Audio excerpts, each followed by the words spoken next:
ఉన్నాం. కాబట్టి దేవుని వాక్యాన్ని వినటానికి, నేర్చుకోవడానికి ఆసక్తిగా చేరి వచ్చిన మీ అందరికీ ప్రభువైన యేసుక్రీస్తు నామమున వందనములు తెలియజేయచ్చు ఉన్నాను. ఈరోజు మనం ఆలోచించబోయేటువంటి పాఠం దేవుని యొక్క వాక్యం ఏమనగా,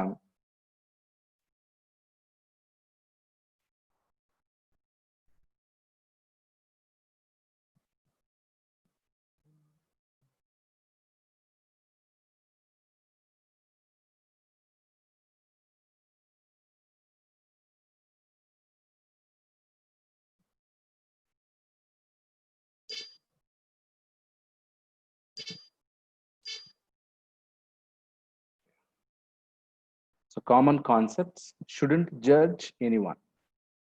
సో ఎవరిని కూడా తీర్పు తీర్చకూడదు, ఎవరికి తీర్పు తీర్చకూడదు. Shouldn't judge anyone. I'm not going to judge anybody. So ఎవరిని కూడా తీర్పు తీర్చడానికి మనం వాక్యాన్ని ధ్యానించడం కానీ ప్రసంగం చేయడం కానీ ఉండదు. కాబట్టి నేను కూడా ఇతరులను తీర్పు తీర్చడానికి మనకి సామర్థ్యం లేదు. కాబట్టి you are not the judge. Judge ఎవరు చేస్తారంటే జడ్జి చేస్తాడనమాట. ఓకే, కోర్టులో కూడా ఎవరు తీర్పు తీరుస్తాడంటే జడ్జికి మాత్రమే ఆ యొక్క అధికారం ఉంటుంది అనమాట తీర్పు తీర్చడానికి. లాయర్కి కానీ, పోలీసు వాళ్ళకి కానీ, ఇంకా ఏ డిపార్ట్మెంట్కి కూడా జడ్జ్ చేసేటువంటి అధికారం లేదు. ఒక్క జడ్జికి మాత్రమే జడ్జి చేసేటువంటి అధికారం. సో కాబట్టి వీఆర్ నాట్ ద జడ్జ్. మనం తీర్పు తీర్చే వాళ్ళం కాదు. కాబట్టి మనం ఎవరికి కూడా తీర్పు తీర్చకూడదు. Judge not that you be not judged. So నువ్వు తీర్పు తీర్చకు. నువ్వు తీర్పు తీర్చిన రీతిని బట్టే నువ్వు కూడా తీర్పు తీర్చబడతావు. Judging is wrong. తీర్పు తీర్చడం తప్పు అనే దాన్ని మనం ఆలోచించబోతున్నాం. కొన్ని ప్రశ్నలు అడుక్కుందాం. Questions needing answers. Is judging wrong? తీర్పు తీర్చడం తప్ప? తీర్పు తీర్చడం, ఇతరులను తీర్పు తీర్చడం తప్ప? What does judge not means? తీర్పు తీర్చకుడి అనేటువంటి మాటకు అర్థం ఏంటి? మనకి ఎక్కడ కనిపిస్తుంది ఈ యొక్క మాట? తీర్పు తీర్చకుడి అనేటువంటి మాట మనకి ఎక్కడ కనిపిస్తుంది అంటే మత్తయి సువార్త 7వ అధ్యాయం 1వ వచనంలో మనకు మొట్టమొదటిగా ఈ యొక్క మాట కనపడుతుంది. మత్తయి సువార్త 7వ అధ్యాయం 1వ వచనంలో, మత్తయి సువార్త 7వ అధ్యాయం 1వ వచనంలో, మీరు తీర్పు తీర్చకుడి.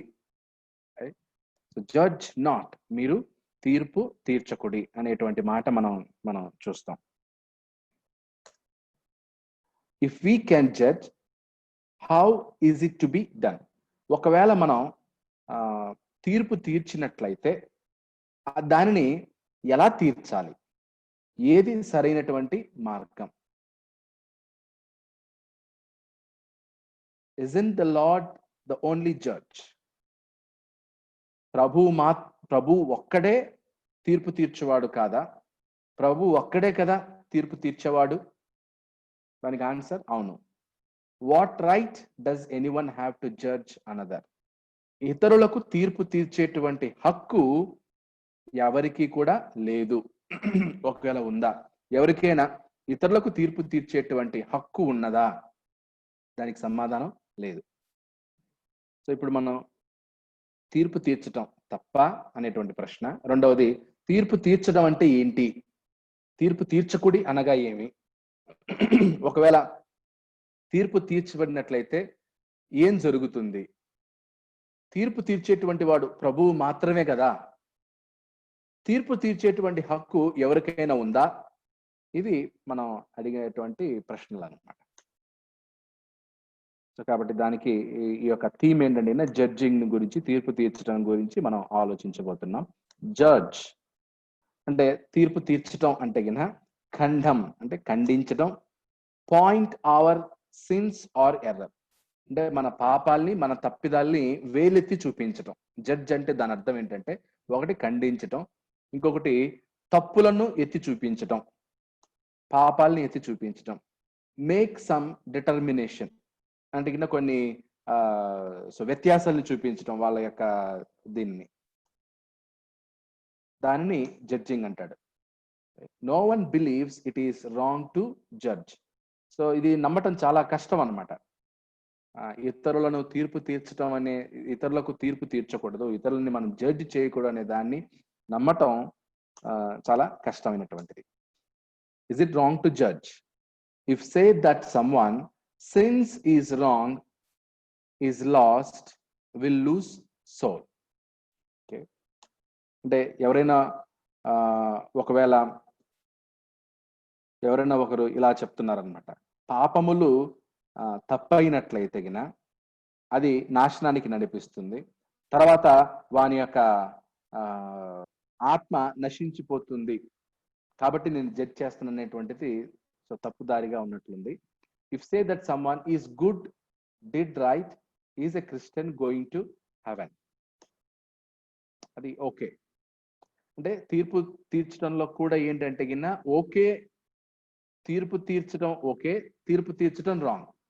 Judging is wrong, judging is okay. So రెండు ఉన్నాయి, ఆ రెండింటిని మనం చూడబోతున్నాం. ఏది ఓకే, ఏది wrong, A judging is wrong, A judging is okay అనే దాన్ని మనం చూడాలి. రెండు కూడా తీర్పు తీర్చడమే అవుతుంది, కానీ ఏది ఓకే, ఏది రాంగ్ అనే దాన్ని మనం ఆలోచిస్తాం. If we say that it is wrong to judge, so we have judged the action wrong. అంటే మనం ఒకవేళ తీర్పు తీర్చడం తప్పు అని అన్నట్లయితే గిన, సో మనం ఏం చేసామంటే తీర్పు తీర్చడం తప్పు అనడం కూడా ఏంటంటే గిన తీర్పు తీర్చినట్లే. we are judging those who judge as sinners. Okay, అంటే మనం ఎవరికి తీర్పు తీరుస్తా ఉంటే, ఎవరైతే పాపం చేసి ఉన్నారో వాళ్ళని మనం తీర్పు తీరుస్తూ ఉంటాం. జడ్జింగ్ ఫర్బిడెన్ అంటే తీర్పు తీర్చడం నిర్మూలించబడినది, ప్రోత్సహించట్లేదు, తీర్పు తీర్చడం దాన్ని నిర్మూలించబడింది అనమాట. జడ్జింగ్ ఫర్బిడెన్ లో మత్తయి సువార్త 7వ అధ్యాయం 1-5 వచనాల్లో జడ్జ్ నాట్, తీర్పు తీర్చకుడి అనేటువంటి మాటని మనం చూస్తాం. 7వ అధ్యాయం మత్తయి సువార్త 7వ అధ్యాయం 1-5 వచనాల్లో, మీరు తీర్పు తీర్చకుడి, అప్పుడు మిమ్మును గూర్చి తీర్పు తీర్చబడదు. అంటే మీరు తీర్పు తీర్చకపోతే మీకు తీర్పు ఉండదు. మీరు తీర్పు తీర్చు చొప్పుననే మిమ్మును గూర్చి తీర్పు తీర్చబడును.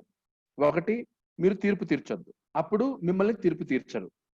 ఒకవేళ మీరు తీర్పు తీర్చేటువంటి చొప్పున ప్రకారమే మిమ్మల్ని కూడా తీర్పు తీర్చబడతారు. మీరు కొలత చొప్పుననే మీకును కొలవబడును. నీ కంటిలోనున్న దూలము నెంచక నీ సహోదరుని కంటిలోనున్న నలుసును చూచుట ఎలా? నీ కంటిలో దూలముండగా నీవు నీ సహోదరుని చూచి నీ కంటిలోనున్న నలుసును తీసి వేయనిమ్మని చెప్పనేలా? వేషధారి, మొదట నీ కంటిలోనున్న దూలమును తీసివేసుకొనుము, అప్పుడు నీ సహోదరుని కంటిలోనున్న నలుసును తీసివేయుటకు నీకు తేటగా కనబడును. ఈ వచనాలన్నీ కూడా జడ్జింగ్ ఫర్బిడన్ అనే దాన్ని చాలా స్ట్రాంగ్ గా తెలియజేస్తుంది.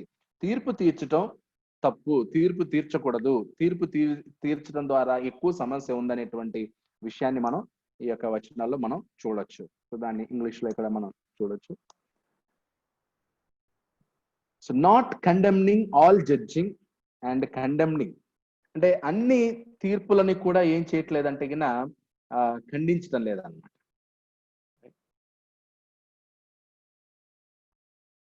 అంటే అన్ని తీర్పులను, అన్ని ఖండితాలని ఖండించటం లేదు. ఈ వచనాలు ఏంటంటే గిన అంటే దాని అర్థం ఎవరిని ఖండించకూడదు, ఎవరికి తీర్పు తీర్చకూడదు అనే దాని గురించి చెప్పటం లేదు.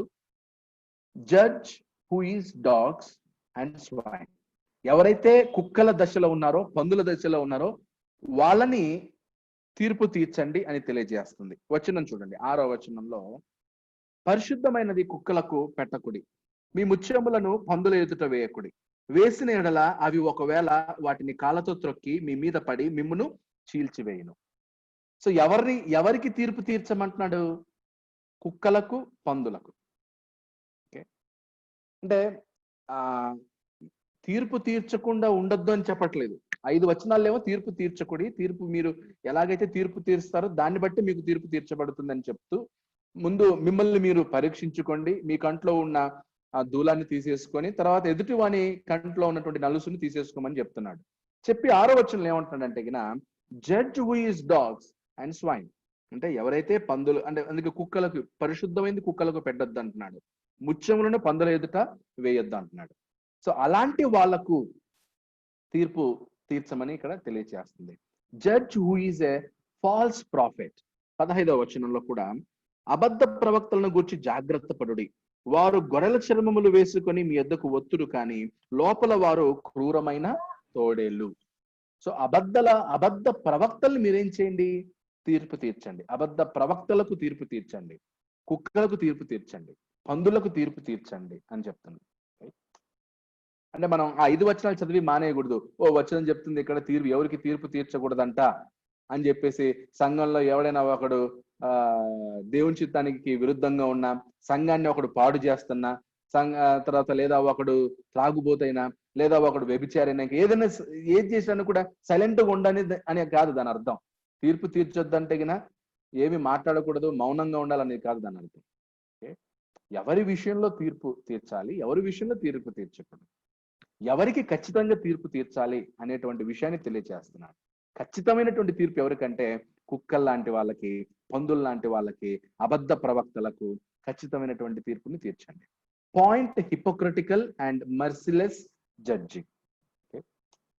అంటే వేషధారమైనటువంటి వాళ్ళను, తర్వాత కరుణ లేనటువంటి వాళ్ళని తీర్పు తీర్చడం అన్నమాట. అడ్మానిషన్ టు మర్సీ అంటే కరుణించటం కొరకు హెచ్చరించటం. లూకాసు వార్త 6వ అధ్యాయం 36వ వచనం చూచినట్లయితే, లూకాసు వార్త 6వ అధ్యాయం 36వ వచనం. లూకాసు వార్త 6:36లో, కాబట్టి మీ తండ్రి కనికరము గలవాడై ఉన్నట్టు మీరును కనికరము గలవారై యుండుడి. కనికరము గలవారై యుండుడి. సో అంటే తీర్పు తీర్చేటువంటి సమయంలో కనికరమును కూడా మనము దృష్టిలో ఉంచుకోవాల్సినటువంటి అవసరత ఉంది. అంటే కరుణ లేనటువంటి జడ్జ్ తీర్పును గురించి కూడా మనం ఆలోచించాలి. ఎటువంటి తీర్పు, కొన్నిసార్లు వ్యక్తులే తమంతట తామే తీర్పు తీర్చుకుంటారు, వాళ్ళంతటా వాళ్ళే బహిష్కరించుకుంటారు, వాళ్ళంతటా వాళ్ళే తీర్పు తీర్చుకొని దేవునికి సంఘానికి దూరం అవుతూ ఉంటారు. సో వాళ్ళంతటా వాళ్ళే తీర్పు తీర్చుకొని దేవునికి సంఘానికి దూరం అవడం కూడా ఆలోచించాలి. కంటెక్స్ట్. సో ఇక్కడ సందర్భం ఏంటంటే వేషధారుల గురించి మాట్లాడుతున్నాడు. Will be judge like judge others. So మొదటి 2 వచనాలు మనం చూసినట్లయితే ఇతరులకు మనం ఎలాగైతే తీర్పు తీర్చామో మనము కూడా అదే తీర్పును మనము కూడా ఉంటుంది. అంటే ఇప్పుడు ఒకరికి మనం ఒక తీర్పు తీర్చామనుకోండి, ఎవరికైనా సలహా ఇచ్చామనుకోండి, అదే రివర్స్ మనకు వస్తుంది అన్నమాట. First correct self then others. 5వ వచనం ఏం చెప్తుందంటే మొదట నీ కంట్లోనున్న దూలాన్ని తీసివేసుకో, తర్వాత ఎదుటి వాని కంట్లో ఉన్నటువంటి నలుసును తీసేసుకోమని చెప్తుంది. సో ఈ యొక్క 6 వచనాల్లో కూడా తీర్పు తీర్చకుడి అని చెప్తూనే ఎవరికి తీర్పు తీర్చాలో చెప్తుంది అన్నమాట. ఎలా ఆ తర్వాత తీర్పు తీర్చినట్లయితే నీకు కూడా ఎటువంటి తీర్పు ఉంటుందో తెలియజేస్తుంది. తీర్పు తీర్చేకి ముందు మొదట నిన్ను నువ్వు కరెక్ట్ చేసుకొని ఆ తర్వాత ఎదుటి వారికి తీర్పు తీర్చు. అంటే నువ్వు కుక్కలకు తీర్పు తీర్చేటప్పుడు నువ్వు కుక్కగా ఉండొద్దు, నువ్వు పందులకు తీర్పు తీర్చేటప్పుడు నువ్వు పందిలాగా ఉండొద్దు, నువ్వు అబద్ధ ప్రవక్తలకు తీర్పు తీర్చేటప్పుడు నువ్వు అబద్ధ ప్రవక్తగా ఉండొద్దు, నువ్వు వేషధారులకు తీర్పు తీర్చేటప్పుడు నువ్వు మొదట వేషధారిగా ఉండొద్దు. సో నువ్వు కనికరం లేని వారికి తీర్పు తీర్చేటప్పుడు నువ్వు కనికరం లేని వాడిగా ఉండొద్దు. అంటే నువ్వు తీర్పు తీర్చక ముందు ఫస్ట్ నిన్ను నువ్వు కరెక్ట్ చేసుకో. నువ్వు ఏ విషయాల్లో తీర్పు తీర్చాలనుకుంటున్నావు ఎదుటి వ్యక్తికి, ఆ విషయంలో నువ్వు కరెక్ట్గా ఉన్నావని నువ్వు చెక్ చేసుకుని తర్వాత తీర్పు తీర్చు.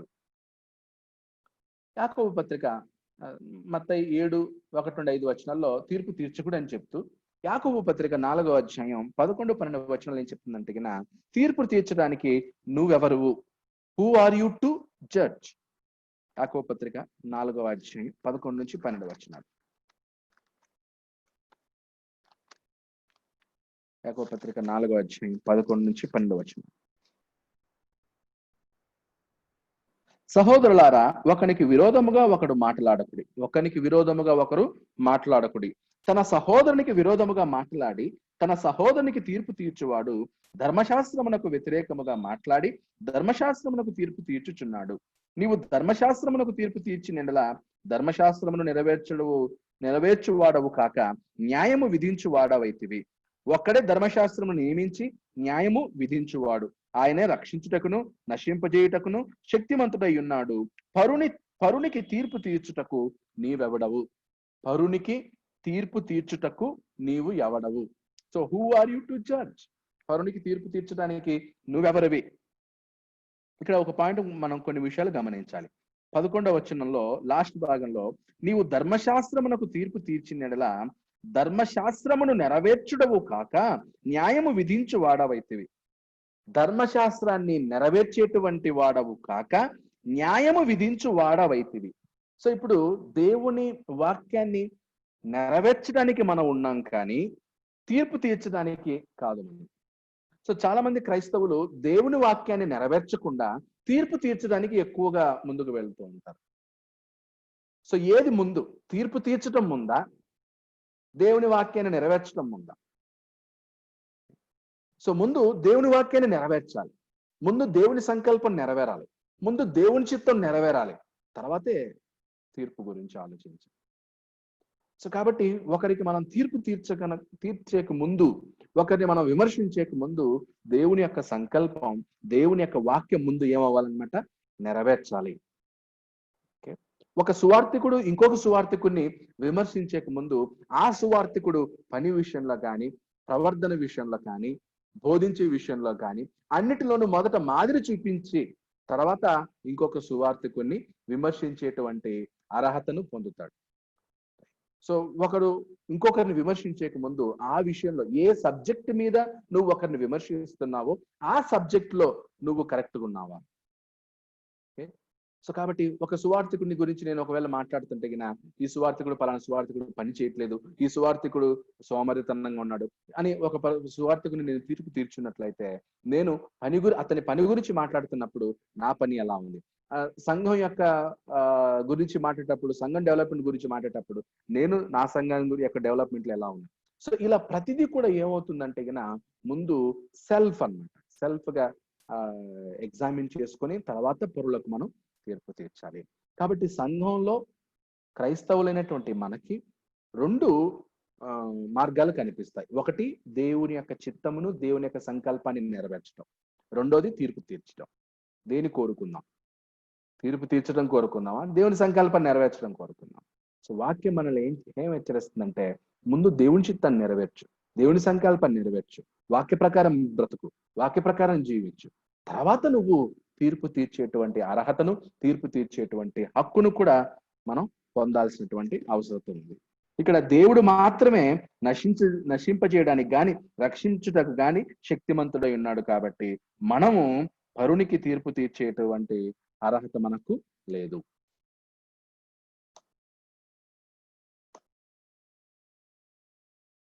యాకోబు పత్రిక 4వ అధ్యాయం 11 నుంచి 12 వచనాల్లో ఉన్నటువంటి బ్యాక్గ్రౌండ్ ఏంటంటే గిన, సందర్భం ఏంటంటే గిన, అసూయ మరియు గర్వం, ఎన్వి అండ్ ప్రైడ్. 5వ వచనంలో మనం చూస్తాం, ఆయన మన యందు నివసింపజేసిన ఆత్మ మత్సరపడునంతగా అపేక్షించిన అను లేఖనము చెప్పునది వ్యర్థమని అనుకొనుచున్నారా? మత్సరపడునంతగా అపేక్షించిన కాదు గాని ఆయన ఎక్కువ కృపనిచ్చును, అందుచేత దేవుడు అహంకారులను ఎదిరించి దీనులకు కృప అనుగ్రహించును అని లేఖనము చెప్పుచున్నది. సో సందర్భం ఏంటంటే మత్సరము మరియు గర్వం. సో మత్సరం ఉన్నటువంటి వాళ్ళ విషయంలో, గర్వం ఉన్నటువంటి వాళ్ళ విషయాన్ని, వాళ్ళని దృష్టిలో ఉంచుకొని ఈ యొక్క సందర్భంలో ఈ యొక్క వచనాలు చెప్పబడుతూ ఉన్నాయి. సో కాంటెక్స్ట్, సందర్భం ఏంటంటే మత్సరము మరియు ప్రైడ్. మత్సరం అంటే అసూయ. ఈవిల్ స్పీకింగ్ అబౌట్ బ్రదరన్, సహోదరులను గురించి చెడుగా మాట్లాడడం. సో 11వ వచనంలో మనం దాన్ని చూడొచ్చు. సహోదరులారా, ఒకనికి విరోధముగా ఒకడు మాట్లాడకుడి. ఓకే, విరోధముగా మాట్లాడకుడి. Evil speaking about brethren. So సహోదరుల గురించి చెడుగా మాట్లాడడం. Slander, back biting, evil reports అంటే వాళ్ళని నొప్పించేటట్లుగా, తర్వాత వాళ్ళ మీద ప్రతీకారం తీర్చుకునేటట్లుగా, తర్వాత వాళ్ళ మీద చెడు రిపోర్ట్లని తయారు చేయటం. సో ఇది చాలా సహోదరికి సహోదరునికి మధ్యలో ఇవి ఉండకూడదు అన్నమాట. అంటే ఎప్పుడైతే మత్సరము తర్వాత గర్వం ఉంటుందో అప్పుడు ఆటోమేటిక్ గా ఏమవుతుందంటే గిన ఇతరుల పట్ల పరుల పట్ల మనం పరుల జోలికి వెళ్తాం. మత్సరము గర్వం పరుల జోలికి పోనీస్తుంది అనమాట. Judges the law by wilful violation of it. So ధర్మశాస్త్రాన్ని తీర్పు తీర్చడం ఏంటంటే గిన తెలిసే ఆ యొక్క చట్టాన్ని మీరినట్టు అనమాట. Only God has right. దేవునికి మాత్రమే హక్కు ఉంది. దేవుడే చట్టాన్ని నియమిస్తాడు, దేవుడే న్యాయ విమర్శ చేస్తాడు. దాన్ని మనం 12వ వచనంలో చదివాం. జడ్జింగ్ కమాండెడ్, తీర్పు తీర్చమని ఆజ్ఞాపింపబడెను. ఒకవైపు మనం ఏం చేసామంటే తీర్పు తీర్చకూడదు అనేటువంటి విషయాన్ని ఇప్పటి వరకు మనం ఆలోచించాం. ఇప్పుడు ఏం ఆలోచిస్తామంటే తీర్పు తీర్చండి అని కూడా మనం ఆజ్ఞాపించబడ్డాం. కొన్ని సందర్భాల్లో తీర్పు తీర్చాలి. ఓకే, ఎప్పుడు తీర్పు తీర్చాలి, ఎప్పుడు తీర్పు తీర్చకూడదు, ఏ సందర్భంలో తీర్పు తీర్చాలి, ఏ సందర్భంలో తీర్పు తీర్చకూడదు అనే విషయం మనకు తెలిసి ఉండాలి. జడ్జ్ రైచియస్ జడ్జిమెంట్ అంటే నీతి గల తీర్పును తీర్చాలి. తీర్పులో కూడా నీతి ఉండాలన్నమాట. అందుకే రైచియస్ జడ్జిమెంట్ ని మనం ఆప్ట్ చేసుకోవాలి. ఎప్పటికీ కూడా మన యొక్క జడ్జిమెంట్ ఎలా ఉండాలంటే రైచియస్ గా ఉండాలి. యోహాను సువార్త 7వ అధ్యాయం 24వ వచనంలో do not judge according to appearance but judge with righteous judgment అనేటువంటి మాటని మనం చూస్తాం. యోహాను సువార్త 7వ అధ్యాయం 24వ వచనంలో, యోహాను సువార్త 7వ అధ్యాయం 24వ వచనం. యోహాను సువార్త 7వ అధ్యాయం 24వ వచనంలో వెలిచూపును బట్టి తీర్పు తీర్చక న్యాయమైన తీర్పు తీర్చుడి అనెను. వెలిచూపును బట్టి, అపియరెన్స్ ని బట్టి తీర్పు తీర్చక న్యాయమైన తీర్పు తీర్చుడి. కొన్నిసార్లు మనం డ్రెస్సింగ్ ని చూసి తీర్పు తీరుస్తాం. డ్రెస్సింగ్ బట్టి మనం తీర్పు ఎప్పుడూ కూడా కరెక్ట్ గా ఉండదు. అపియరెన్స్, ఓకే, అలంకరణ బట్టి మనం ఏం చేయకూడదు అనమాట, జడ్జిమెంట్ చేయకూడదు. వెలిచూపును బట్టి తీర్పు తీర్చక న్యాయమైన తీర్పు తీర్చుడి అనెను. కాంటెక్స్ట్ సందర్భం ఏంటంటే జీసస్ హీల్డ్ ఆన్ సబ్బాత్ దినమున అక్కడ ఆయన ఒక స్వస్థత చేశాడు. అప్పుడు యూదులందరూ ఆయన ఏం చేశారంటే ఖండించారనమాట. యోహాను సువార్త 5వ అధ్యాయంలోను తర్వాత 7వ అధ్యాయం 23వ వచనంలో కూడా మోషే ధర్మశాస్త్రము మీరకుండునట్లు ఒక మనుషుడు విశ్రాంతి దినమున సున్నతి పొందును గదా, ఇట్లుండగా నేను విశ్రాంతి దినమున ఒక మనిషిని పూర్ణ స్వస్థత గల వానిగా చేసినందుకు మీరు నా మీద ఆగ్రహపడుచున్నారేమి. ఓకే, సో ఆయన సహోదరులైనను ఆయన యందు విశ్వాసం ఉంచలేదని మనం చూడొచ్చు. 5వ వచనంలో ఆయన సహోదరులైనను ఆయన యందు విశ్వాసం ఉంచలేదు. తర్వాత 23వ వచనంలో ఏమంటే ధర్మశాస్త్రము మీరకుండునట్లు ఒక మనుషుడు విశ్రాంతి దినమున సున్నతి పొందును కదా, ఇట్లుండగా విశ్రాంతి దినమున సున్నతి పొందటం అనుమతి ఉంది. విశ్రాంతి దినాన్న ఒకడు సున్నతి పొందవచ్చు. ఇలా ఉన్నప్పుడు విశ్రాంతి దినమున నేను ఒక మనిషిని సంపూర్ణంగా స్వస్థత చేశాను, మేలు చేశాను, కాబట్టి మీరు నా మీద ఆగ్రహం ఎందుకు పడుతున్నారు అంటే విశ్రాంతి దినమున మేలు జరిగింది, విశ్రాంతి దినమున స్వస్థత జరిగింది. ఓకే, కానీ మీరు నా మీద ఆగ్రహపడుచున్నారు, నా మీద కోప్పడుతున్నారు.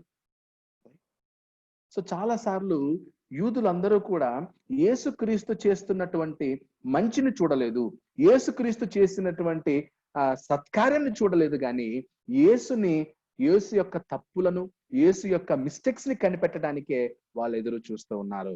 ఆయన్ని ఎప్పుడు ఇరికించుదామా, ఆయన తప్పును ఎప్పుడు కనిపెడదామని వాళ్ళు ఎదురు చూస్తున్నారు.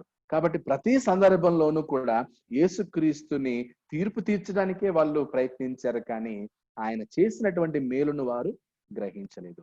మనం కూడా చాలా సందర్భాల్లో కొన్ని సిస్టంలు పెట్టుకుని ఉంటాం. ఆ సిస్టంలో ఏమనుకుంటాం అంటే ఆ సిస్ట ప్రకారమే వెళ్తుంటాం తప్ప ఏది మేలు ఏది కీడనేటువంటి దాన్ని గమనించాం. ఓకే, సో కాబట్టి ఒకరికి తీర్పు తీర్చేటప్పుడు వెలిచూపును బట్టి తీర్పు తీరుస్తున్నారా, న్యాయమైనటువంటి తీర్పు తీరుస్తున్నారా? యేసుప్రభు అదే ప్రశ్నిస్తున్నాడు. ఓకే, నేను స్వస్థత చేశాను, మేలు చేశాను, కానీ మీరు నా మీద కోప్పడుచున్నారు. క్రీస్తు సంఘంలో ఈ యొక్క కల్చర్ ఉంది. క్రీస్తు సంఘంలో స్వార్థికుల మధ్య యొక్క కల్చర్ ఉంది. నాయకుల మధ్య ఈ కల్చర్ ఉంది. అది పోవాలి, అది ఉండకూడదు. మేలు జరగడం చాలా ఇంపార్టెంట్. దేవుని రాజ్యానికి మేలు జరగాలి, సంఘానికి మేలు జరగాలి, ఒకని ఆత్మీయ జీవితం బాగుపడాలి. చాలా మంది సంఘం బాగుండాలి, సంఘం బాగుండాలి. ఏ సంఘం బాగుండాలి, సంఘంలో ఐక్యత ఉండాలి. ఏ సంఘంలో ఐక్యత ఉండాలి. కానీ పరిశుద్ధత లేకపోతే, జీవితాలు లేకపోతే, యేసుక్రీస్తు లాంటి వాతావరణం లేకపోతే ఇంకా ఆ సంఘం ఉండేది ఎందుకు? కొన్ని సంఘాలు మనం ఏమైనా స్ట్రిక్ట్ గా యాక్షన్ తీసుకుంటే, మనం స్ట్రిక్ట్ గా వాక్యం చెప్తే ఎక్కడ మిగతా వాళ్ళు తప్పిపోతారో, ఎక్కడ మిగతా వాళ్ళు లూజ్ అయిపోతారో, సంఘం నుంచి బయటికి వెళ్ళిపోతారేమో అనే భయంతో తప్పును ఖండించకుండా, ఓకే, అన్యాయాన్ని ఖండించకుండా అలా అడ్జస్ట్ అవుతూ వెళ్తున్నారు. సో మొత్తం వ్యవస్థ అంతా కూడా పాడైపోతుంది. ఈరోజు వివాహ వ్యవస్థ పోతూ ఉంది. క్రైస్తవ కుటుంబాల్లో మ్యారేజ్ కరెక్ట్ గా లేదు. డైవర్స్ లకి వెళ్ళిపోయి నిలబడుతున్నారు. భార్యాభర్తలు కలిసి జీవించడం లేదు. క్రైస్తవులు కూడా త్రాగుడు అలవాటు చేసుకున్నారు, మద్యం సేవిస్తున్నారు. క్రైస్తవులకు కూడా ఎక్స్ట్రా మ్యారిటల్ అఫీర్స్ జరుగుతూ ఉన్నాయి. క్రైస్తవులు కూడా వడ్డీ వ్యాపారాలు జరుగుతూ ఉన్నాయి. క్రైస్తవులు కూడా డబ్బు పిచ్చి పెరిగిపోతూ ఉంది. సో ఎవరిని ఖండించొద్దు. సో ఏదన్నా మాట్లాడినప్పుడు అప్పుడు ఈ వచనం తీసుకొస్తారనమాట. తీర్పు తీర్చకూడని బైబిల్ చెప్తుంది కదా, కాబట్టి మనం ఎందుకు తీర్పు తీర్చాలి? వాడి పాపాన్ని వాడి పోతాడులే, దేవుడు చూసుకుంటాడులే అని సంఘం కొన్ని విషయాలలో స్ట్రిక్ట్ గా లేకుండా ఏమవుతుందంటే పాపం పెరిగిపోతుంది సంఘాలలో. సో కాబట్టి ఈరోజు లోకం బయట అపియరెన్స్ కి ఎక్కువ ప్రాధాన్యత ఇస్తుంది. సంఘాలు కూడా ఈరోజు బయట అపియరెన్స్ కి ఎక్కువ ప్రాధాన్యత ఇస్తూ ఉన్నారు. కాబట్టి న్యాయం ఏది? Which side you are standing? Okay, అంటే బయట అపియరెన్స్ వైపు నిలబడతావా లేదా న్యాయం వైపు నిలబడతావా? సో న్యాయం వైపు నిలబడడమే యేసుక్రీస్తు యొక్క నియమము. Appearance, face. 11వ అధ్యాయం 49వ వచనం చూసినట్లయితే, యోహాను సువార్త 11:49లో, యోహాను సువార్త 11వ అధ్యాయం 49వ వచనంలో,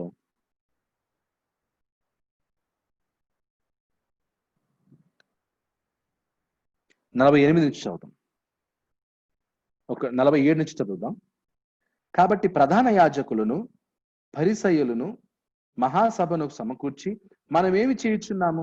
ఈ మనుషుడు అనేకమైన సూచక్రియలు చేయుచున్నాడే. మనం ఆయనను ఇలాగూ చూచుచూ ఊరకుండిన ఎడల అందరూ ఆయన యందు విశ్వాసం ఉంచెదరు. అప్పుడు రోమీయులు వచ్చి మన స్థలమును మన జనమును ఆక్రమించుకొందురని చెప్పింది. అయితే వారిలో కయపాను ఒకడు ఆ సంవత్సరము ప్రధాన యాజకుడై ఉండి, మీకేమీ తెలియదు, మన జనమంతయు నశింపకున్నట్లు ఒక మనుషుడు ప్రజల కొరకు చనిపోవట మీకు ఉపయుక్తమని మీరు ఆలోచించుకున్నారు అని వారితో చెప్పాను. తనంతట తానే ఇలాగూ చెప్పలేదు గాని ఆ సంవత్సరము ప్రధాన యాజకుడై ఉండెను గనుక యేసు ఆ జనము కొరకు మాత్రమే కాక చెదిరిపోయిన దేవుని పిల్లలను ఏకముగా సమకూర్చుటకును చావనై ఉన్నాడని ప్రవచించెను. కాగా ఆ దినము నుండి వారు ఆయనను చంప నాలోచించుచు ఉండిరి. So first superficial opinion of a thing. So అంటే ఒపీనియన్స్ కూడా ఎప్పుడూ కూడా ఏంటంటే బయట యొక్క అపీరెన్స్ ని బట్టి ఎక్కువగా తీర్మానాలు చేస్తూ ఉంటారు. సో మనకి మూలం ఏంటంటే, తీర్పు తీర్చడంలో మూలం ఏంటంటే బేసిస్ ఏంటంటే రైచియస్నెస్, నీతి అన్నమాట. ఏంటా నీతి? దేవుని యొక్క వాక్యము, ప్రిన్సిపల్స్ ఆఫ్ రైచియస్నెస్. నీతి సూత్రాలను ఫాలో చేయాలి. ఒకరికి తీర్పు తీర్చేటప్పుడు నీతి సూత్రాలని మనం ఫాలో చేయాల్సినటువంటి అవసరం ఉంటది. Judge when one is in sin. ఒకడు పాపములో ఉన్నప్పుడు వానికి తీర్పు తీర్చుడి. So must determine when one is in sin. ఒకడు పాపములో ఉన్నప్పుడు, పాపములో ప్రయాణం చేస్తున్నప్పుడు తప్పకుండా అతన్ని ఏం చేయాలన్నమాట? అతనికి తీర్పు తీర్చాలి. ఎలా? Determine a tree by fruit. ఒక చెట్టుని ఎలా గుర్తిస్తాం? ఆ చెట్టు ఇచ్చేటువంటి ఫలాలను బట్టి చెట్టుని మనం గుర్తించుతాం. సో కాబట్టి అదే విధంగా ఒకడు పాపములో ఉన్నటువంటి వాడిని కూడా ఏం చేయాలన్నమాట? గుర్తించాలి. మత్తయి సువార్త 7వ అధ్యాయం 15 నుండి 20 వచనాలు చూసినట్లయితే, మత్తయి సువార్త 7వ అధ్యాయం 15 నుండి 20 వచనాల్లో, అబద్ధ ప్రవక్తలను గూర్చి జాగ్రత్త పరుడి. వారు గొర్రెల చర్మములు వేసుకొని మీ యొద్దకు వచ్చుదురు, కానీ లోపల వారు క్రూరమైన తోడేళ్లు. వారి ఫలముల వలన మీరు వారిని తెలుసుకొందురు. ముండ్ల పొదలలో ద్రాక్ష పండ్లైనను పల్లేరు చెట్లను అంజూరపు పండ్లైనను కోయుదురా? అలాగుననే ప్రతి మంచి చెట్టు మంచి ఫలములు ఫలించును, పనికి మాలిన చెట్టు కాని ఫలములు ఫలించును. మంచి చెట్టు కాని ఫలములు ఫలింప నేరదు, పనికి మాలిన చెట్టు మంచి ఫలములు ఫలింప నేరదు. మంచి ఫలములు ఫలింపని ప్రతి చెట్టు నరకబడి అగ్నిలో వేయబడును. కాబట్టి మీరు వారి ఫలముల వలన వారిని తెలుసుకొందురు. వారి ఫలాల్ని బట్టి వారిని మీరు తెలుసుకొందురు. కాబట్టి యు హ్యావ్ టు ఐడెంటిఫై, మీరు తెలుసుకోవాలి. వారి ఫలాల్ని బట్టి, వాళ్ళ క్రియలను బట్టి అది వాళ్ళు ఎటువంటి వారో మీరు తెలుసుకోవాలి. మనం ఒక షాప్కి వెళ్ళినప్పుడు మ్యాంగోస్ కొనాలని వెళ్ళినప్పుడు జాంకాయలు తీసుకొని రాం కదా, ఎక్కడ మామిడికాయలు ఉన్నాయో ఆ మామిడికాయల షాప్ని ఐడెంటిఫై చేసి ఆ మామిడికాయ మరి పుచ్చిపోయిందా లేదా ఆ మామిడికాయ మంచి రుచిగా ఉండేటువంటి మామిడికాయనని మనం దాన్ని ఏం చేస్తాం, మామిడి పండుని టెస్ట్ చేసి వెరిఫై చేసి తీసుకొస్తాం. అంటే మనం గుర్తించాం. మామిడి రాసు అంటే అక్కడ చాలా మామిడి పండ్లు ఉంటాయి. ఆ మామిడి పండ్లలో మంచి మామిడి పండ్లని తినగలిగేటువంటి మామిడి పండ్లను మనం గుర్తించి ఏం చేస్తాం, మనం ఏరుకుంటాం, సెలెక్ట్ చేసుకుంటాం. అదే విధంగా ఒకడు పాపములో ఉన్నప్పుడు వాడిని గుర్తించాలి. ఒకడు నష్టంలో వెళ్ళిపోతున్నప్పుడు, నాశనంలోకి వెళ్ళిపోతున్నప్పుడు వాడిని గుర్తించాలి. So determine a tree by fruit. Next, who is taken in a fault. గలతీలకు రాసిన పత్రిక 6వ అధ్యాయం 1వ వచనంలో, గలతీ 6:1,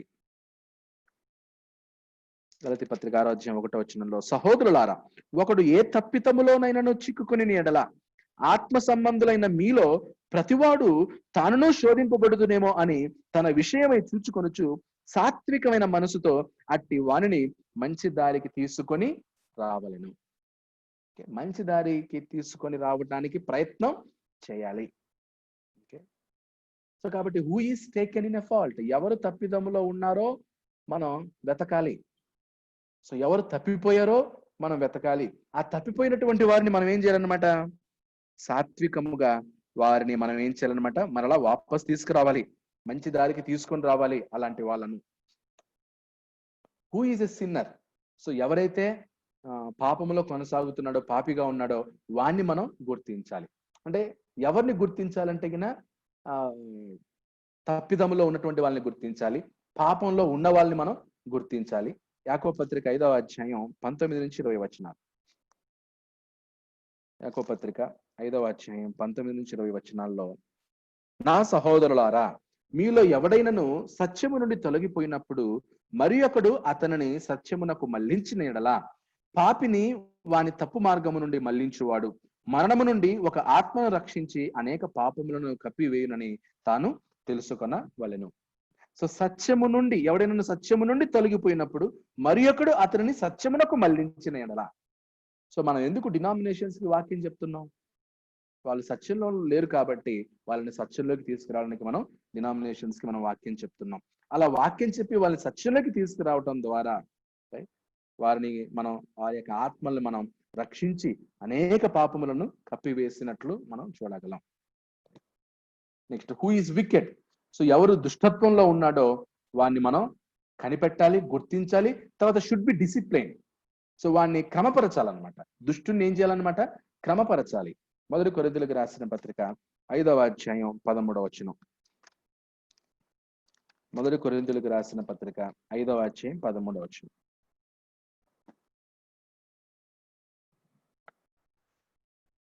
వెలుపలి వారికి తీర్పు తీర్చుట నాకేలా, వెలుపలి వారికి దేవుడే తీర్పు తీర్చును గాని మీరు లోపటి వారికి తీర్పు తీర్చువారు గనుక ఆ దుర్మార్గుని మీలో నుండి వెలివేయుడి.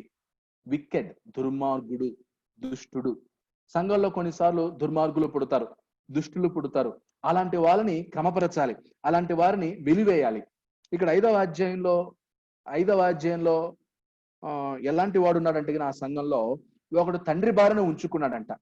అంటే దాని అర్థం ఒకనికి వాళ్ళ నాన్న ఉన్నాడు, అమ్మ చనిపోయింది, అమ్మ లేదు, వాళ్ళ నాన్న ఏం చేస్తుంటే ఇంకొక ఆమెను వివాహం చేసుకున్నాడు. అంటే భార్య చనిపోయిన తర్వాత ఇంకొక భార్యను వివాహం చేసుకోవచ్చు, ఇంకొక ఆమెను పెళ్లి చేసుకోవచ్చు. సో నాన్న భార్యను అనమాట, వాడు నాన్న భార్యతో తప్పుగా ప్రవర్తించాడు, స్టెప్ మామ్ అంటారు. సో స్టెప్ మామ్తో వాడు తప్పుగా ప్రవర్తించాడు అనమాట. సో అది చాలా ఘోరమైంది, భయంకరమైంది, దుష్టత్వం, నీచమైంది. సో ఇలాంటివి సంఘంలో, ఇలాంటివి కొన్ని కొన్ని సహించగలిగేటువంటి తప్పులు ఉంటాయి, కొన్ని సహించలేని తప్పులు ఉంటాయి. ఫైనాన్షియల్ గా కొన్ని చిన్న చిన్న పొరపాట్లు ఉన్నప్పుడు మనం వాటిని ఏం చేస్తుంటే పర్లేదులేండి. ఇప్పుడు ఒక 1000 రూపాయలు ఏమో అయింది. సో 1000 రూపాయల విషయంలో మనం సంఘంలో నుంచి నువ్వు 1000 రూపాయలు నాకు ఇవ్వట్లే కాబట్టి బ్రదర్ వాడు నాకు 1000 రూపాయలు లేదు వాడిని సంఘంలో నుంచి వెలివేయండి అని ఎవరు చెప్పరు. సో ఎలాంటి విషయంలో తీర్పు తీర్చాలి? హూ ఈజ్ వికెడ్, దుష్టులను కూడా కనిపెడుతూ ఉండాలి, దుర్మార్గులను కూడా కనిపెడుతూ, ఒకవేళ వాడు దుర్మార్గుడైతే, దుష్టుడైతే వాడిని సంఘంలో నుంచి ఏం చేయాలన్నమాట? వెలివేయాలి. డిసిప్లిన్ ఉండాలి. ఇప్పుడు ఒక కంపెనీలో ఒక కంపెనీ కొన్ని రూల్స్ ఉంటాయి. ఆ రూల్స్ ప్రకారం వాడు లేకపోతే ఉద్యోగుల నుంచి ఏం చేస్తారు? తీసేస్తారు. అది ఆ కంపెనీకి ఆ రైట్ ఉంది, ఆ కంపెనీకి ఆ హక్కు ఉంది. దేవుడు కూడా సంఘాన్ని, అంటే ఒకవేళ దుష్టుల్ని సంఘం వెలివేయకపోతే దేవుడు సంఘానికి బెండు తీస్తాడు. ప్రకటన గ్రంథంలో ఒక సంఘాన్ని అలాగే తిడతా ఉన్నాడు యేసుక్రీస్తు. ప్రకటన గ్రంథం 2వ అధ్యాయం 20వ వచనం. తుయతైరలో ఉన్న సంఘాన్ని యేసుక్రీస్తు ఖండిస్తున్నాడు. ఎందుకు? ఆయనను నీ మీద తప్పు ఒకటి మోపవలసి ఉన్నది. ప్రకటన 2:20. ఆయనను నీ మీద తప్పు ఒకటి నేను మోపవలసి ఉన్నది, ఏమనగా తాను ప్రవక్తనని చెప్పుకొనుచున్న యెజబెలను స్త్రీని నువ్వు ఉండనిచ్చుచున్నావు.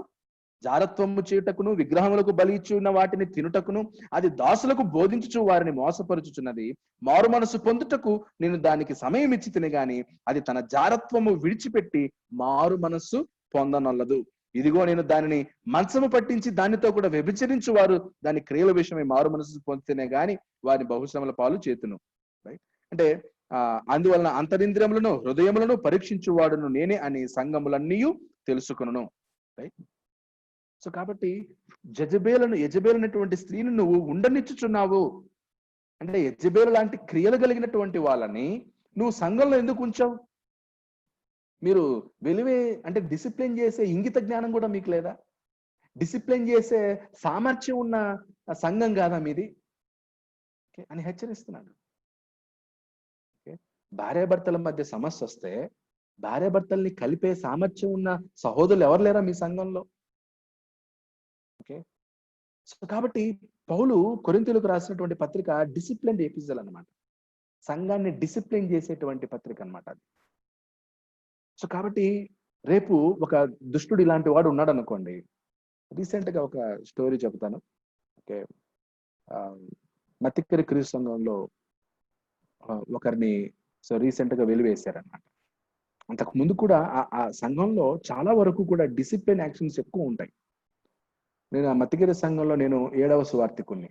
నాకంటే ముందు చాలా మంది పనిచేశారు అక్కడ సువార్థికులు. అందులో కొంతమంది ప్రీచర్స్ ని కూడా డిసిప్లిన్ చేశారు, కొన్ని ఫ్యామిలీస్ ని కూడా డిసిప్లిన్ చేశారు. అందుకు కొన్ని కుటుంబాలు నొచ్చుకుని వెళ్ళిపోయినా పర్లేదు, డిసిప్లిన్ అంటే డిసిప్లిన్ అంతే. రీసెంట్ గా 2 months బ్యాక్ ఒక అతన్ని మత్తిగిరి సంఘం డిసిప్లిన్ చేసింది, బహిష్కరించేశారు సంఘం నుంచి. అతనికి సంఘానికి ఎటువంటి సంబంధం. కారణం ఏంటంటే దేవుడు సహించని దుష్టత్వం ఎప్పుడైతే అతనిలో కనబడుతుందో సంఘం అతన్ని హెచ్చరించారు, వార్నింగ్ ఇచ్చారు, దారికి తీసుకోవడానికి ప్రయత్నించారు, అయినా అతను దొరకట్లేదు. అతను ఇంకా సంఘం నుంచి తొలగిపోయాడు. అప్పుడు అతని విషయంలో సంఘం కంప్లీట్ గా డిసిషన్ తీసుకుని అతన్ని వెలివేయడం జరిగింది. డిసిప్లిన్ జరిగితే, క్రమశిక్షణ జరిగినప్పుడు సంఘం పరిశుద్ధంగా ఉంటది. సంఖ్య తక్కువైనా పర్లేదు, సంఘంలో మెంబర్స్ తక్కువైనా పర్లేదు, కానీ క్వాలిటీ తగ్గకూడదు. కొన్ని సంఘాల్లో ఉంటారు 500 మంది, 1000 మంది, 2000, 3000, 5000 ఉంటారు. అందులో ఎవడు దుష్టుడో, ఎవడు నీతిమంతుడో, ఎవడు దరిద్రుడో తెలియదు. దేవునికి కావాల్సింది క్వాలిటీ, డిసిప్లైన్. కొన్నిసార్లు మనం క్రైస్తవం ఏమనుకుంటాం అంటే ఇన్ని రోజులు మనకి ఇష్టం వచ్చినట్టు బతికాం కదా, ఓకే, చివరి రోజుల్లో కూడా దేవునికి నచ్చినట్లు బ్రతకొచ్చు కదా. మారి హెచ్చరించినప్పుడు, బుద్ధి చెప్పినప్పుడు, గద్దించినప్పుడు చేంజ్ అవ్వచ్చు కదా, మార్పు పొందొచ్చు కదా. ఏం పోతుంది? చిన్నప్పుడు మా నాన్న విషయంలో నాకు ఒక బాధ ఉండేది. మా నాన్న చేసినటువంటి తప్పిదాల వల్ల, పొరపాటు వల్ల మా అమ్మ పడినటువంటి కష్టం, మా అమ్మ పడినటువంటి శ్రమ నాకిప్పుడూ కళ్ళ ముందుంది. ఓకే. మా నాన్న ఎంతసేపు తన స్వార్థం గురించి ఆలోచించాడు. అంటే మా నాన్న డ్రింకింగ్‌కి అడిక్ట్ అయిపోయాడు. తాగుడుకి అడిక్ట్ అయిపోయాడు. తర్వాత స్మోకింగ్‌కి అడిక్ట్ అయిపోయాడు. సో, తను చచ్చేంత వరకు మారలేదతను. అరే! నా భార్య ఇంత కష్టపడుతుందే, నాకు ఏమి లేదే, నా పిల్లవాడు ఇలా అయిపోయాడే, నాకు కొడుకు కుటుంబం ఇలా అయిపోయింది. అదేమి లేదు ఆలోచన. మా అమ్మ కష్టపడతది, కూలి పని చేస్తది, మాత్రలు తీసుకొస్తది, మా నాన్నకు పోస్తది. ఈయన మాత్రం సారాయి తాగుతా ఉంటాడు. చివరికి అలాగే చనిపోయాడు. నడవలేని పరిస్థితి. మా ఊరు నుంచి ఇంకొక టౌన్‌కెళ్ళాలంటేనే 10 కిలోమీటర్లు. 10 కిలోమీటర్లు మా అమ్మ ఒక్కతే అతన్ని మోసుకొని పోయి, భుజాన యేసుకొని నడిపించుకుంటూ బస్ స్టాండ్‌కి తీసుకెళ్ళి, మధ్యలో తిరిగి హాస్పిటల్ నుంచి తిరిగి వచ్చేటప్పుడు నడవలేక సుస్తయిపోయి తెగిన మళ్ళీ కూర్చొని, మళ్ళీ కొంత దూరం నడిచి, మళ్ళీ అక్కడ కూర్చొని, మళ్ళీ కొంత దూరం నడిచి, అలా నడుచుకుంటూ రోడ్‌లో ఎక్కుంటూ. సో, మా నాన్న యొక్క ఆహ్, స్థితి నేను గమనించాను. లాస్ట్ స్టేజ్ వరకు మా నాన్న మారలేదు. అతని స్వార్థం, సెల్ఫిష్ అంతే. ఎవరెలా పోతే నాకేంటి? నాకు సారాయి తాగడానికి డబ్బులు కావాలి. నాకు టైంకి నా బిడీలు నాకు గావాలి. సో, కొంతమంది చచ్చే లాస్ట్ స్టేజ్‌లో కూడా దేవుని కొరకు బ్రతకరు. 50 సంవత్సరాలు నీకు ఇష్టం వచ్చినట్టు బతికావు కదా! కనీసం ఒక 10 సంవత్సరాలు దేవుని కోసం పరిశుద్ధంగా ఉంచుకో. సో, నేను మా నాన్న పరిస్థితి, మా అమ్మ పరిస్థితి ఎవరికి రాకూడదని నేను అనుకుంటాను. ఒకవేళ మా నాన్న మారుంటే, ఇలాంటి వాక్యాలు విని మా నాన్న ఏమన్నా మార్పొచ్చుంటే కనీసం చివరి దశలోనైనా కూడా మా నాయన తన దేహాన్ని, తన శరీరాన్ని దేవుని కోసం ఉపయోగించేవాడు. దేవుడు తలాంత్ ఇచ్చాడు. మంచి పాటలు.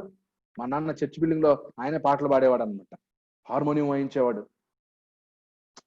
కానీ దేవుడిచ్చిన తలాంతుని యూజ్ చేసుకోలేదు. ఓకే. సో, కాబట్టి నాకు ఇప్పటికి మా నాన్న అటాచ్‌మెంట్ లేదు. రేపు పరలోకంలో మృతుల పునరుద్ధరణ అయిన తర్వాత మా నాన్న ఒకవేళ ఏమన్నా ఉండి, నా కొడకా అని పరిగెత్తుకుంటూ వచ్చినా కూడా నాకేం అంత ఫీలింగ్ లేదు మా నాన్న మీద. మా నాన్న సైడ్‌కొస్తే, "బాబు నువ్వు సైడ్‌కి రా. నాకు యేసు ప్రభు ముఖ్యం.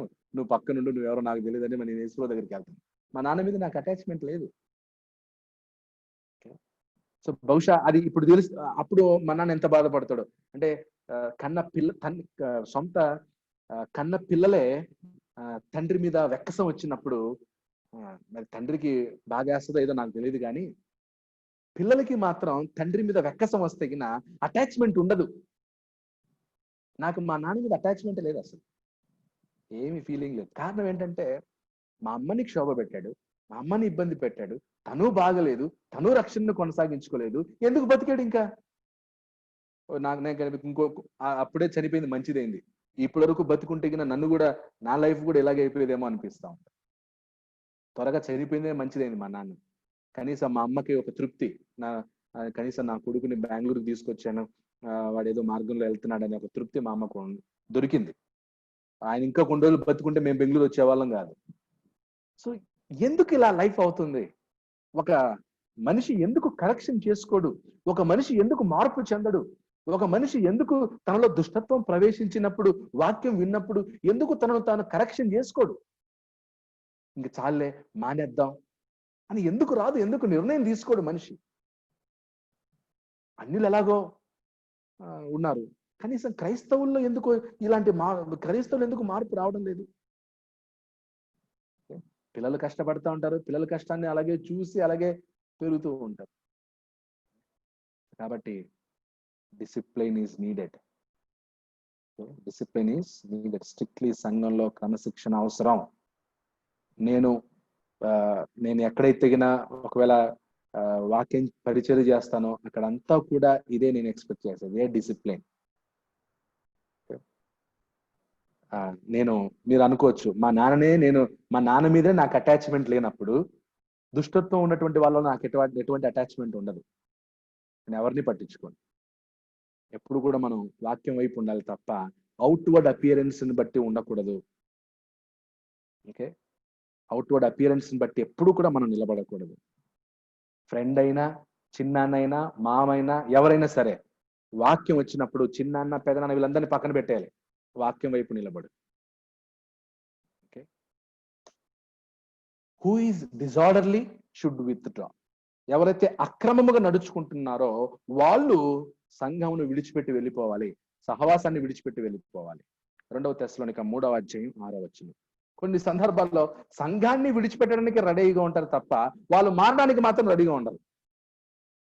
ఇప్పుడు ఒకటి క్రమంగా లేనప్పుడు సంఘాన్ని విడిచిపెట్టాలి, లేదా నువ్వన్నా మారాలి. ఏం చేస్తారు చాలా మంది, సంఘానికి రాకుండా మానేస్తారు కానీ వాడు మాత్రం మారడు. క్రైస్తవుల్లో ఇలాంటి ఒక చిన్న మెంటాలిటీ స్టార్ట్ అవుతుంది. నేను మారతాను, సంఘం నాకు కావాలి, నేను సంఘం కోసం నేను అన్నిటినీ వదిలేస్తాను అనే తీర్మానం తీసుకోవాలి. Who is disorderly should withdraw. 2 తెస్సలోనిక 3:6. 2 తెస్సలోనిక 3:6. నా సహోదరులారా మా వలన పొందిన బోధన ప్రకారము కాక అక్రమముగా నడుచుకుని ప్రతి సహోదరుని యొద్ద నుండి తొలగిపోవాలని మన ప్రభువైన యేసుక్రీస్తు పేరట మీకు ఆజ్ఞాపించుచున్నాము.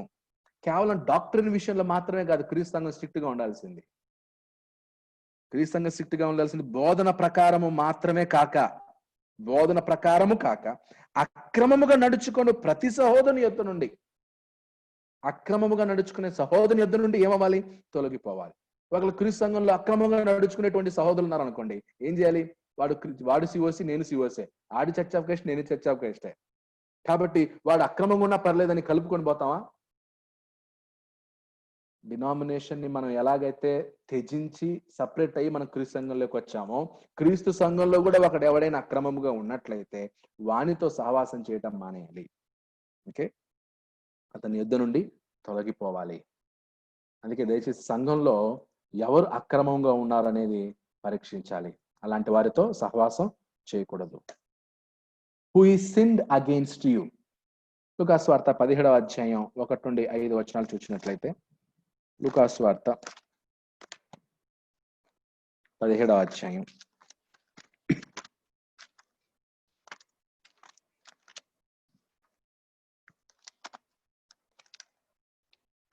లూకాసు 17:1-5 ఆయన శిష్యులతో ఇట్లనెను, అభ్యంతరములు రాకపోవట అసాధ్యము, కానీ అవి ఎవని వలన వచ్చునో వానికి శ్రమ.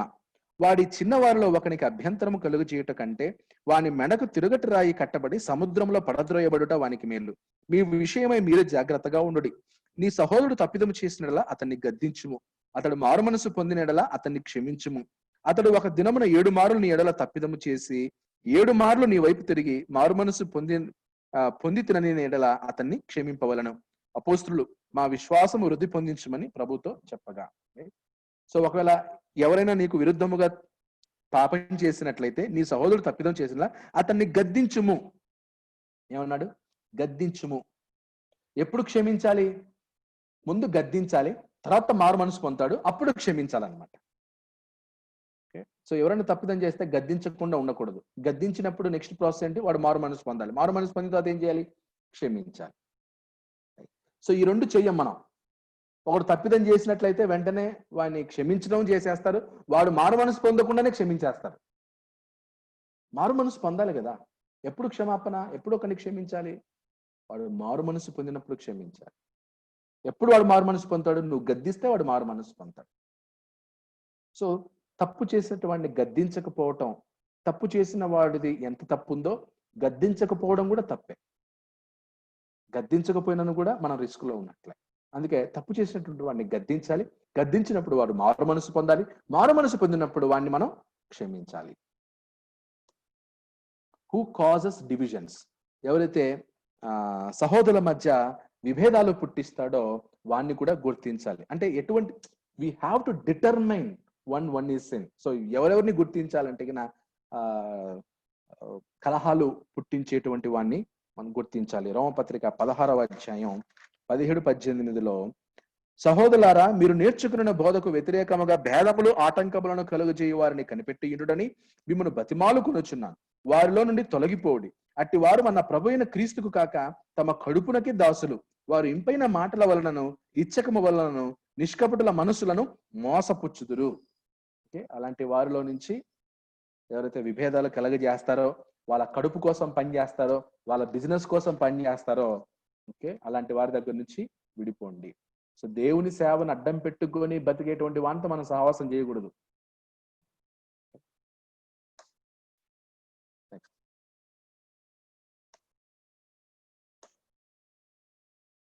So try the spirits whether of God, అంటే ఏది ప్రభు ఆత్మ, ఏది దేవుని ఆత్మ, ఏది మోసపు ఆత్మ, ఏం చేయాలన్నమాట, పరీక్షించాలి. మొదటి యోహాను పత్రిక 4వ అధ్యాయం 1-6 చూసినట్లయితే, ప్రియులారా, అనేకులైన అబద్ధ ప్రవక్తల లోకంలోనికి బయలువెన్నారు గనుక ప్రతి ఆత్మను నమ్మక ఆయా ఆత్మలు దేవుని సంబంధమైనవో కావో పరీక్షించుడి. ప్రవక్తల ఆత్మలు దేవుని సంబంధమైనవో కావో పరీక్షించుడి. సువార్థికులు దేవుని సంబంధమైన వారో కారో పరీక్షించుడి. ఏ సువార్థికుడు దేవుని సంబంధంగా ఉన్నాడు, ఏ సువార్థికుడు లోకరీతిగా ఉన్నాడు, ఏ సువార్థికుడు దేవుని యొక్క సంకల్పాన్ని తెలియజేస్తున్నాడు, ఏ సువార్థికుడు తన సంకల్పం కోసం పనిచేస్తున్నాడు, ఏ సువార్థికుడు దేవుని చిత్తం కోసం పనిచేస్తున్నాడు, ఏ సువార్థికుడు తన సొంత విజన్ కోసం పనిచేస్తున్నాడు, పరీక్షించు, టెస్ట్ చేయి. సో ఎప్పుడైతే నాయకుల్ని మనం పరీక్షిస్తామో అప్పుడు మన కుటుంబం, మన ఆత్మీయ జీవితం బాగుంటది. మంచి నాయకుని మనం ఎన్నుకుంటే, మంచి నాయకుని మనం అపాయింట్ చేసుకుంటే మన ఆత్మకి మంచి ఆత్మీయమైన ఆహారం దొరుకుతుంది. నాయకుడు కరెక్ట్ గా లేకపోతే, సువార్థికుడు కరెక్ట్ గా లేకపోతే సంఘానికి అన్యాయం జరుగుతుంది, సంఘం మోసపోతుంది. అందుకే ప్రతి సంఘం యొక్క బాధ్యత ఏంటంటే మంచి నాయకుడిని ఎన్నుకోవాలి, మంచి సువార్థికుడిని సెలెక్ట్ చేసుకోవాలి. లేకపోతే తరాలు నష్టం జరుగుతుంది. నేను చూస్తున్నాను, ఒక సంఘాన్ని చూస్తున్నాను, ఆ సంఘం నాయకుని విషయంలో చాలా వరకు తారతమ్యంగా ఉన్నారు, తర్వాత పిరికితనంగా ఉన్నారు, నాయకుని విషయంలో ఎటువంటి డిసిషన్ తీసుకోలేకపోతున్నారు. తద్వారా తరాలు జనరేషన్ కి దెబ్బ పడుతూనే ఉంది. అది అర్థం కావట్లేదు వాళ్ళకి. ఒక లీడర్ దైవికమైనటువంటి మనసుతో లేకపోతే, ఒక నాయకుడు దేవుని చిత్త ప్రకారమైన మనసు లేకపోతే సంఘాన్ని కరెక్ట్ గా నడిపించలేడు. సంఘంలో ఉన్న వాళ్ళకి ఆహారం కరెక్ట్గా ఇవ్వలేడు. మంచి తరం పుట్టదు, మంచి జనరేషన్ తయారవ్వదు. కాబట్టి సంఘం యొక్క బాధ్యతది. మంచి నాయకుని కోసం ఎంత ఖర్చు పెట్టడానికైనా, ఎంత ఇదైనా సరే వదులుకోవడానికి రెడీగా ఉండాలి. చాలా ఇంపార్టెంట్ సువార్థికుడు చాలా ఇంపార్టెంట్. ఎటువంటి సువార్థికుని ఎన్నుకుంటావు, ఎటువంటి సువార్థికులకు సపోర్ట్ చేస్తున్నావు, అది సంఘం యొక్క responsibility. Reject one doesn't bring doctrine. Okay, so ఎవరైతే క్రీస్తు బోధన తీసుకురావట్లేదో అలాంటి వారిని ఏం చేయండి, మీరు రిజెక్ట్ చేయండి. అంటే క్రీస్తు బోధ అంటే దాని అర్థం only church of Christ doctor అని కాదు. క్రీస్తు బోధన అంటే క్రీస్తు స్వారూప్యాన్ని నింపేవాడు అనమాట. క్రీస్తు బోధ ఏంటంటే క్రీస్తులాగా మార్చడం. ఏ నాయకుడైతే మిమ్మల్ని క్రీస్తులాగా మార్చట్లేదో, ఏ నాయకుడైతే క్రీస్తులాగా మారేటువంటి బోధ చెప్పడం లేదు, ఏ నాయకుడైతే మిమ్మల్ని, మీ పిల్లల్ని సరైనటువంటి మార్గంలో క్రమపరచడం లేదో, తప్పు చేస్తే గద్దించడం లేదో, వాడు మంచి నాయకుడు కాదు. తప్పు చేసినప్పుడు గద్దించకపోతే, ఏ సువార్థికులైతే తిట్టడం లేదు, గద్దించడం లేదు, ఖండించడం లేదు, ఎప్పుడు కథలు చెప్పుకుంటూ టైంపాస్ చేసుకుంటాడో వాని చేత మీరు మోసపోతారు. వాడు నరకానికి వెళ్తాడు, మిగతా వాళ్ళు కూడా నరకానికి తీసుకెళ్తాడు. So who is a godly preacher? So దాన్ని మీరు చెక్ చేసుకోవాలి. అందుకే if one is teaching truth, so ఎవరైతే సత్యాన్ని బోధిస్తున్నారో వాళ్ళని కూడా మీరు గుర్తించుకోవాలి. హూ ఈజ్ వీక్, ఎవరైతే బలహీనులుగా ఉన్నారో సపోర్ట్ ద వీక్. బలహీనులు ఏం చేయండి, సపోర్ట్ చేయండి. బలహీనులకు బలపరచండి. రిసీవ్ వీక్, బలహీనులను స్వీకరించండి. ఓకే, అంగీకరించండి, బలహీనులను అక్సెప్ట్ చేయండి. ఓకే,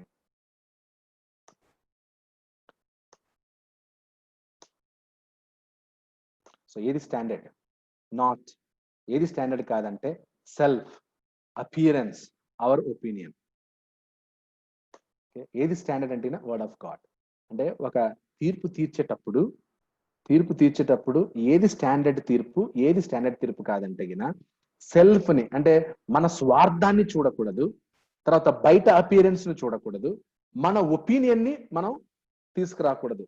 ఒకరికి తీర్పు తీర్చేటప్పుడు, మాట్లాడేటప్పుడు ఏది స్టాండర్డ్ అన్నమాట? దేవుని యొక్క వాక్య ప్రకారం. Word of God is a standard. దాన్ని 2వ తెస్సలోనిక 3వ అధ్యాయం 14 చూసినట్లయితే, చివరిగా 2వ తెస్సలోనిక 3:14. 2వ తెస్సలోనిక 3:14 ఈ పత్రిక మూలముగా మేము చెప్పిన మాటకు ఎవడైనను లోబడని ఎడల అతనిని కనిపెట్టి అతడు సిగ్గుపడు నిమిత్తము అతనితో సాంగత్యము చేయకుడి. ఓకే, సో ఏది స్టాండర్డ్? ఈ పత్రిక మూలముగా మేము చెప్పిన మాటకు ఎవడైనాను లోబడని ఎడల. సో అపోస్తులు చెప్పినటువంటి మాటలు, అపోస్తుల బోధ అనగా అపోస్తుల బోధ ఏది? దేవుని యొక్క వాక్యం. దాని ప్రకారం దానికి స్టాండర్డ్ అదే అనమాట. మీ సొంత నిర్ణయాలు కాదు, బయట అపియరెన్స్ కాదు, సెల్ఫ్ కాదు. కొన్నిసార్లు మనం ఏదైనా డిసిషన్ తీసుకునేటప్పుడు రాంగ్ డిసిషన్స్ అవ్వడానికి కారణం ఏంటంటే self, outward appearance, our opinion ఉంటుంది అన్నమాట. ఏముండదు, వాక్య ప్రకారమైన న్యాయం ఎటుందో అటు ఉండదు అనమాట. ఓకే, కొన్నిసార్లు చాలా బాధాకరంగా ఉంటుంది. న్యాయం పైన ఉండడం, న్యాయం ఎటువైపు ఉందో అక్కడ ఉండడం, మంచి ఎక్కడుందో అటువైపు ఉండడం, మేలు ఎక్కడ జరుగుతుందో అటువైపు ఉండడం, పని ఎక్కడ జరుగుతుందో అటువైపు ఉండడం. పని జరగకపోయినా పర్లేదు, న్యాయం లేకపోయినా పర్లేదు, దేవుని వాక్యం లేకపోయినా పర్లేదు. ఎవరైతే మనల్ని పొగుడుతారో, ఎవరైతే మనకు దండలు వేస్తారో, ఎవరైతే మనకు సన్మానాలు చేస్తారో, ఎవరైతే మన ఒపీనియనే రైట్ అంటారో, ఎవరైతే మన బంధువు ఉంటాడో, ఇలా అలాంటి వాటికి సపోర్ట్ చేసుకుంటూ వెళ్తూ ఉంటారు. అది ఆల్వేస్ రాంగ్. అది ఎప్పుడు కూడా తప్పిదమే అవుతుంది. సో కాబట్టి మన సంఘంలో కూడా మనం కూడా జడ్జింగ్ విషయంలో చాలా జాగ్రత్తగా ఉండాల్సినటువంటి అవసరత ఉంది. ఓకే, సో కాబట్టి మనం అందరం కూడా జాగ్రత్తగా డిసిప్లిన్ నేర్చుకుందాం. మనం ఇతరులకు తీర్పు తీర్చేయడం కాకుండా మనకు మనమే తీర్పు తీర్చుకుందాం. మొదట మనల్ని కరెక్ట్ చేసుకుందాం, ఆ తర్వాత ఇతరులకు తీర్పు తీర్చుదాం. మనల్ని సరి చేసుకోవడం కూడా చాలా అవసరమైనటువంటి విషయం. కేర్పురం సంఘంలో ఎప్పుడు కూడా దుష్టత్వం సంభవించకూడదు, వికెడ్నెస్ ఉండకూడదు, దుష్టత్వానికి సపోర్ట్ చేసే వాళ్ళు తయారు కాకూడదు. మన కేర్పురం సంఘం దుష్టత్వం ఉండకూడదు, దుష్టత్వానికి సపోర్ట్ చేయకూడదు. ఎప్పుడు కూడా we have to stand next to righteousness. నీతి ప్రక్కనే ఉండాలి, న్యాయం ప్రక్కనే నిలబడాలి. ఇక్కడ ఎప్పుడు కూడా బంధుత్వాన్ని కానీ సీనియర్స్ కానీ చూడకూడదు. ఓకే, ఎవరు సీనియరో వాళ్ళ దగ్గర నిలబడ్డాం, ఎవరు ఫేమసో వాళ్ళ దగ్గరికి వెళ్ళడం కాదు. వాక్యం ఎక్కడుంది, నీతి ఎక్కడుంది, న్యాయం ఎక్కడుందో అక్కడ నిలబడండి. దాని ప్రక్కకి సపోర్ట్ చేయండి. తప్పకుండా సంఘాన్ని దేవుడు ఆశీర్వదిస్తాడు. ఆత్మ సంబంధమైన మేలు, ఆత్మ సంబంధమైన ఆశీర్వాదాలు మనకెన్నో జరుగుతాయి. కాబట్టి ఈ వాక్యం చేత నన్ను హెచ్చరించుకుంటూ మిమ్మల్ని అందరినీ హెచ్చరిస్తూ అందరికీ వందనాలు తెలియజేస్తాను.